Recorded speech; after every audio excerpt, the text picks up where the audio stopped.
Shalom, selamat pagi.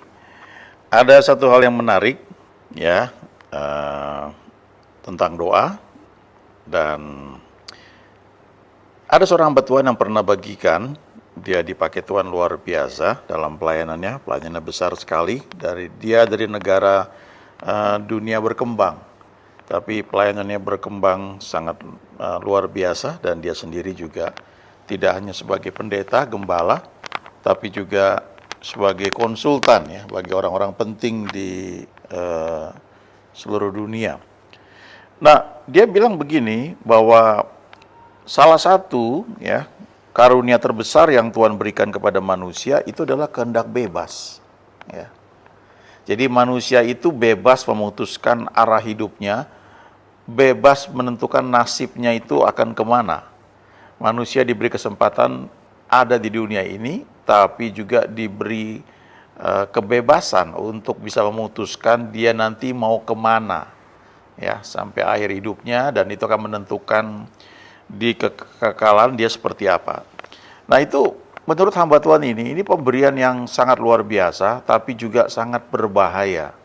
Karena ketika kita menggunakan kehendak bebas kita tanpa tuntunan Tuhan, itu menjadi sangat bahaya, ya, dangerous, ya, sangat berbahaya. Sebagai contoh misalnya begini, kalau kita ingat bagaimana manusia diciptakan, waktu itu Adam diciptakan dan ditaruh di taman di Eden, semuanya sudah lengkap. Lalu Tuhan berkata, semua pohon dalam taman ini boleh kamu makan buahnya dengan bebas. Tapi mengenai pohon pengetahuan baik dan jahat, jangan kamu makan buah itu, karena pada hari kamu memakannya, kamu akan mati. Ya. Nah, kita lihat di situ, manusia diciptakan, semua disediakan, luar biasa, tapi diberi kehendak bebas yang ada dalam kendalinya. Tuhan cuma bilang, kamu boleh makan semuanya, cuma yang satu ini jangan. Ya.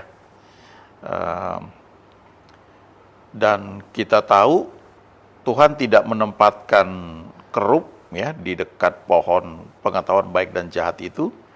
Kalau bahasa sekarang itu, pohon pengetahuan baik dan jahat itu tidak diberi pagar beraliran listrik tegangan tinggi ya, tidak dipasang kamera CCTV supaya bisa ketahuan kalau manusia makan pohon pengetahuan itu, tapi dibiarkan aja seperti itu.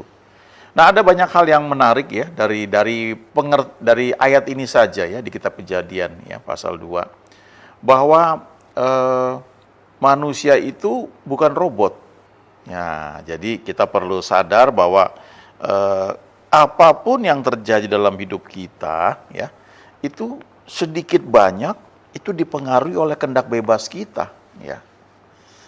Mungkin kita belum sadar itu, tapi memang ada kehendak bebas ya yang menentukan hidup kita itu akan arahnya seperti apa. Jadi kalau kita bilang Tuhan itu maha kuasa, dia menghandle segala sesuatu, ya itu nggak sepenuhnya benar, karena kehendak bebas manusia itu tidak dikontrol oleh Tuhan. Ada pada manusia masing-masing ya. Kita tahu bagaimana ada dua penjahat yang di samping Tuhan Yesus ketika disalibkan. Yang satu menghujat Yesus ya. Dia berkata, kamu kan Mesias ya, juru selamat. Ayo lepaskan dirimu, buktikan bahwa kamu ini Mesias. Lepaskan dirimu dan juga lepaskan kami. Tapi temannya yang sama-sama juga disalibkan bersama dia, ya bersama Yesus juga. Temannya bilang begini, kamu nggak takut? Kita sedang menghadapi masa-masa yang terakhir dalam hidup kita, ya, kita disalibkan juga bersama-sama dengan dia. Kamu nggak takut ya ngomong kayak gitu ya? Lalu dia bilang sama Yesus, Yesus, ingatlah aku apabila engkau datang nanti sebagai raja. Dan Yesus berkata, pada hari ini juga engkau akan bersama dengan aku di Firdaus. Nah, hal ini menunjukkan ada dua orang menghadapi situasi yang sama, bahkan di penghujung akhir hidup mereka ya. Di menjelang mereka itu mati karena disalibkan, yang satu memilih untuk percaya Yesus dan diselamatkan pada detik-detik terakhir, yang satu lagi justru tidak memilih untuk percaya pada Yesus. Ya, jadi kehendak bebas free will itu satu anugerah yang Tuhan berikan kepada manusia, tapi juga satu hal yang sangat bahaya. Kalau tidak di bawah tuntunan Tuhan, ya sangat bahaya sekali. Dan kalau kita baca ayat-ayat yang terkenal tentang doa, ya, ada 2 ayat yang saya sangat sangat bagi saya itu luar biasa, ya, karena mendobrak sebagian pemikiran orang tentang doa. Ya, Yohanes 15 ayat 7, ya, itu yang ditulis oleh murid yang dikasihi oleh Yesus. Murid yang dengan Yesus, yang dekat dengan Yesus, ya, namanya Yohanes. Dikatakan di situ, dia mencatat perkataan Yesus. Jikalau kamu tinggal di dalam aku dan firmanku tinggal di dalam kamu, mintalah apa saja yang kamu kehendaki, ya, kamu inginkan. Artinya itu ada kehendak bebas. Kehendak bebas kita itu diperhatikan oleh Tuhan. Nah, bagi sebagian orang ini susah, ya. Bahkan dikatakan Tuhan hanya memberikan apa yang kita butuhkan, ya.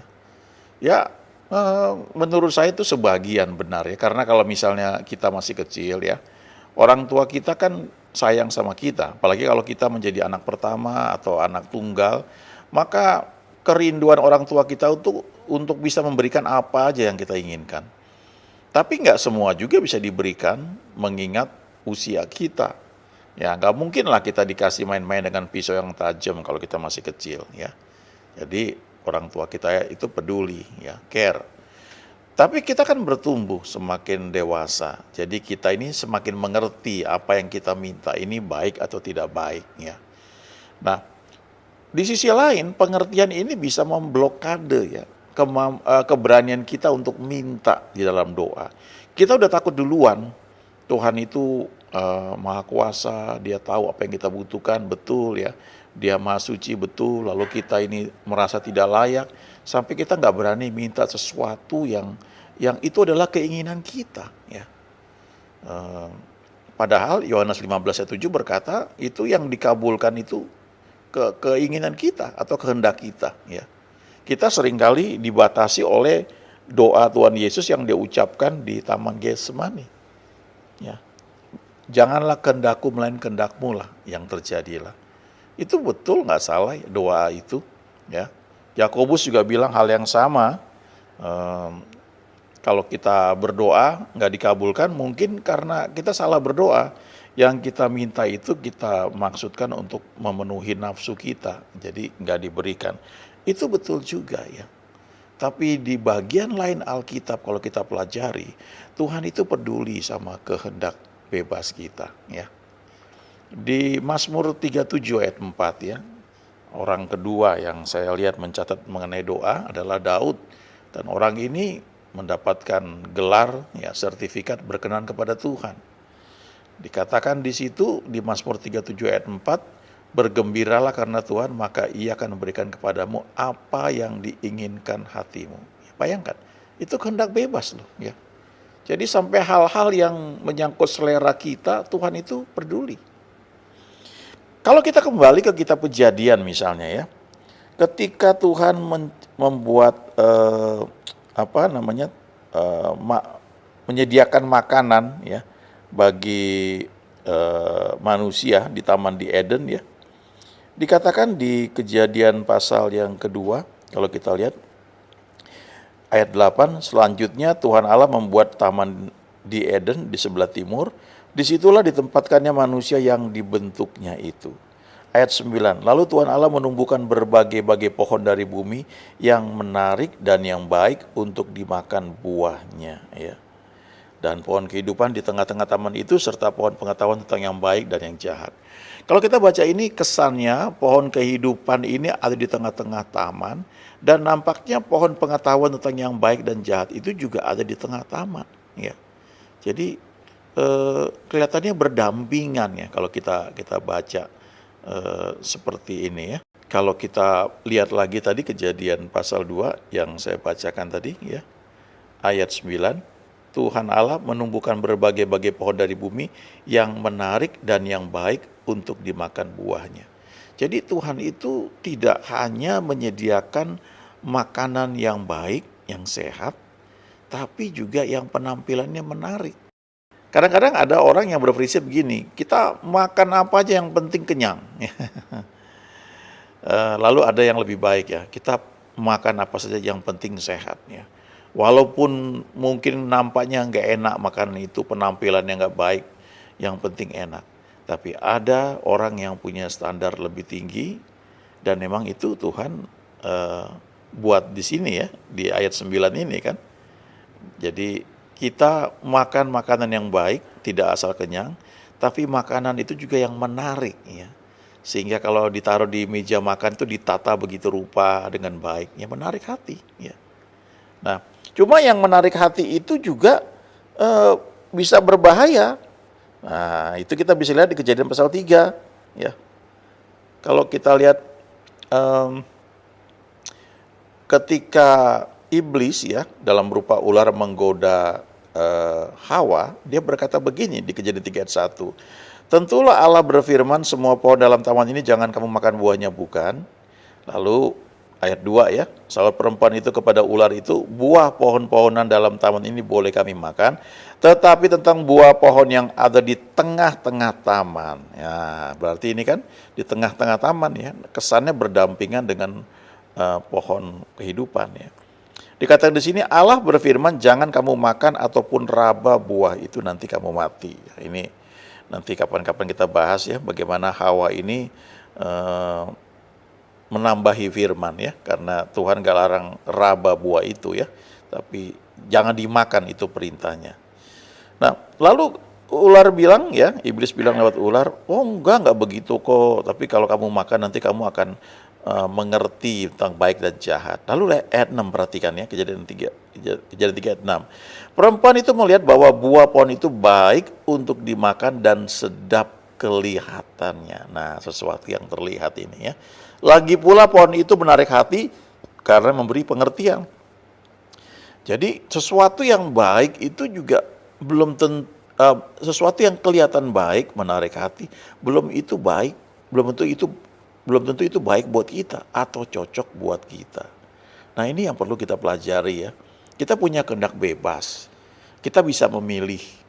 Tapi sesuatu yang kita lihat dengan mata kepala kita, dalam perhitungan kita, logika kita, itu baik ya atau menarik, belum tentu itu baik buat kita. Belum tentu itu cocok buat kita. Ini juga yang terjadi ketika Abraham dan Lot itu saking banyaknya harta mereka, lalu Abraham bilang sama Lot, ayo ya, ini kan terlalu banyak harta kita ya, lebih baik kita pisah ya. Kamu mau kemana? Ke kiri atau ke kanan? Ya, kalau kamu ke kiri, aku ke kanan. Kalau kamu ke kanan, aku ke kiri. Ya, itu di Kejadian 13 ayat 9. Lalu ayat 10 ya, kita baca Kejadian 13 ayat 10. Lalu Lot melayangkan pandangnya dan dilihatnya lah bahwa seluruh lembah Yordan banyak airnya seperti taman Tuhan, seperti tanah Mesir sampai ke Zoar ya. Hal itu terjadi sebelum Tuhan memusnahkan Sodom dan Gomora. Ayat 11, sebab itu Lot memilih baginya seluruh lembah Yordan itu, lalu ia berangkat ke sebelah timur dan mereka berpisah. Ya. Kalau kita baca lebih lanjut, ya Lot ini menetap di kota-kota lembah Yordan, berkemah di dekat Sodom. Dan dikatakan Sodom itu ya berisi orang-orang yang sangat jahat dan berdosa terhadap Tuhan. Jadi Lot ini memilih menurut apa yang nampak baik dalam pemandangan matanya ya. Nah, jadi sesuatu yang kita lihat dengan mata kita kelihatan baik ya, menarik hati, belum tentu itu cocok buat kita. Belum tentu itu memang dari Tuhan untuk kita lakukan atau untuk kita nikmati ya. Itu sebabnya kita perlu berdoa lagi, tanya kepada Tuhan. Kita punya hubungan dengan Tuhan untuk senantiasa bertanya kepada Dia. Nah, kembali ke Kejadian pasal 2, memang Tuhan itu ketika Dia menyediakan makanan buat manusia, tidak hanya makanan yang baik tetapi juga yang menarik ya. Nah, kita perlu perhatikan itu ya, karena memang Tuhan itu care dengan selera kita ya. Bahkan kalau kita lihat ya di kitab Kejadian, ketika Tuhan mau menciptakan Hawa ya, apa yang Dia buat ya?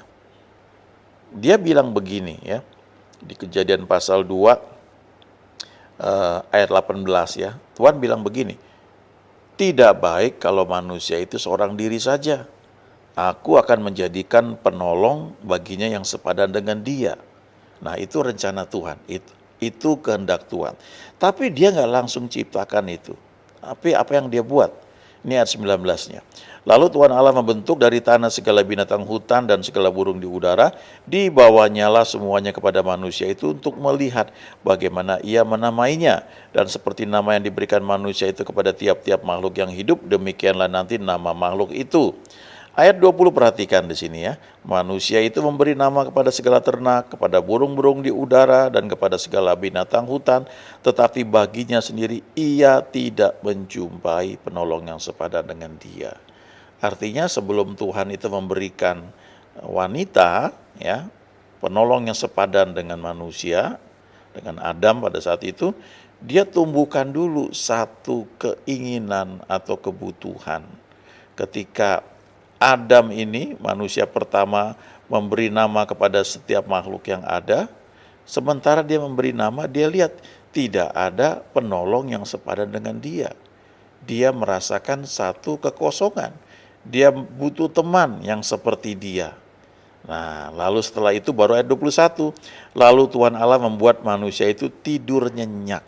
Ketika ia tidur, Tuhan Allah mengambil salah satu rusuk daripadanya, lalu menutup tempat itu dengan daging. Jadi Tuhan punya rencana, sebelum itu diwujudkan, dia munculkan dulu satu keinginan atau kebutuhan dalam diri manusia, bahwa dia ingin, dia butuh sesuatu. Lalu apa yang Tuhan buat? Dia buat manusia tidur nyenyak, lalu dia yang kerjakan. Nah, setelah jadi di ayat 22, dan dari rusuk yang diambil Tuhan Allah dari manusia itu dibangunnyalah seorang perempuan, lalu dibawanya kepada manusia itu.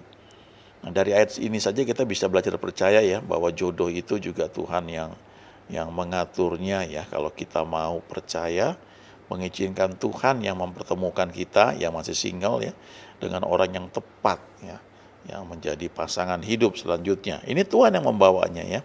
Lalu ayat 23, berkatalah manusia itu, nah ini dia tulang dari tulangku dan daging dari dagingku ya. Ia akan dinamai perempuan, woman, sebab ia diambil dari laki-laki, dari seorang man ya. Woman diambil dari a man ya, diambil dibentuk jadi seorang wanita. Nah, kita lihat di sini bahwa Tuhan itu peduli, ya, care dengan kehendak bebas, dengan selera kita. Nah, dari sini kita bisa belajar juga, ada satu ayat di Mazmur, ya, 127. Ini Mazmur yang terkenal juga, ya. Kalau kita baca ayat ini, kita lihat, ya, ayat 1, 2, 1 dan 2 ya. Nyanyian Ziarah Salomo, Mazmur 127. Jikalau bukan Tuhan yang membangun rumah, sia-sialah usaha orang yang membangunnya. Jikalau bukan Tuhan yang mengawal kota, sia-sialah pengawal berjaga-jaga. Sia-sialah kamu bangun pagi-pagi dan duduk-duduk sampai jauh malam, dan makan roti yang diperoleh dengan susah payah, sebab ia memberikannya kepada yang dicintainya pada waktu tidur. Ya. Jadi sama ini kayak Adam, ya. Tuhan punya rencana, punya plan, tapi ditumbuhkan dulu minat. Kamu ingin nggak? Kamu mau nggak? Dibawa pada satu kondisi, oh iya saya perlu. Lalu dia nggak perlu repot-repot, dia lakukan bagian dia aja. Tuhan yang bekerja. Pada waktu tidur Tuhan mengerjakan hal itu. Hal yang sama juga di sini. Ya, bagian kita adalah membangun hubungan dengan Tuhan, ya, bersekutu dengan Dia, karena memang itu yang kerinduan Dia. Ya, ketika manusia jatuh dalam dosa, Dia carikan, di manakah engkau? Ya, jadi bangun relationship kita dengan Tuhan, izinkan kehendak bebas kita ini dibentuk oleh Dia. Dia peduli dengan kehendak bebas kita. Sehingga ketika kita menyatakan keinginan kita, itu sudah pasti dalam koridor kehendak Tuhan. Cuma Dia care kita maunya apa ya. Di banyak ayat ya, lain waktu saya tunjukkan bahwa Tuhan bertanya, kamu mau apa? Itu firman Tuhan. Artinya Dia menghargai kehendak bebas kita. Tapi bagian kita adalah membangun hubungan dengan Dia, supaya kehendak bebas kita ini juga senantiasa ada dalam kehendak-Nya. Amin.